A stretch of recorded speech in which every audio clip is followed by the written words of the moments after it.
नमस्कार मित्रांनो, मनी मॅनेजर्सच्या निफ्टी ॲनालिसिसमध्ये आपले स्वागत आहे। काल निफ्टी गॅप अप ओपन झाली 23,751ला आणि 23,464चा लो बनवून अपसाईड मूव्ह करत 23,750 ब्रेक केले आणि 23,870चा हाय दिला।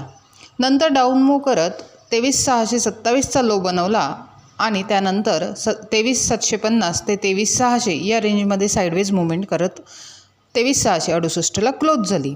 5 मिनिट टाईम फ्रेममध्ये 23,605ला क्लोज झालेली आहे।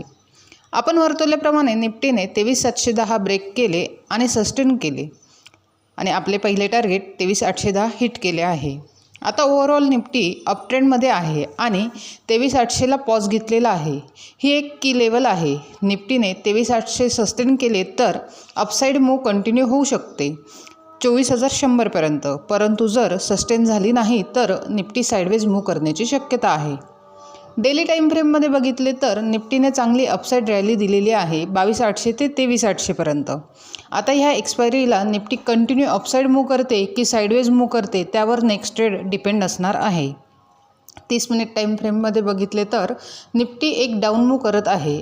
यामध्ये 23,570 आणि 23,800 या दोन महत्त्वाच्या लेवल्स असून 23,390 हा एक सपोर्ट आहे। जर हा सपोर्ट ब्रेक झाला तर टेम्पररी शॉर्ट मूव्ह होऊ शकते आणि 23,800 ब्रेक झाले तर निफ्टी पुन्हा अप मूव्ह करण्याची शक्यता आहे। आता उद्यासाठी बघितले तर 5 मिनिट टाईम फ्रेममध्ये 23,750 आणि 23,570 या दोन महत्त्वाच्या लेवल्स आहेत।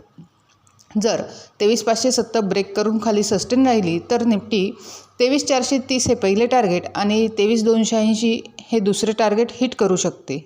तसेच जर अपसाईडला 23,750 ब्रेक झाले आणि सस्टेन राहिले तर निफ्टी 23,950 पहिले टार्गेट आणि 24,100 दुसरे टार्गेट हिट करू शकते।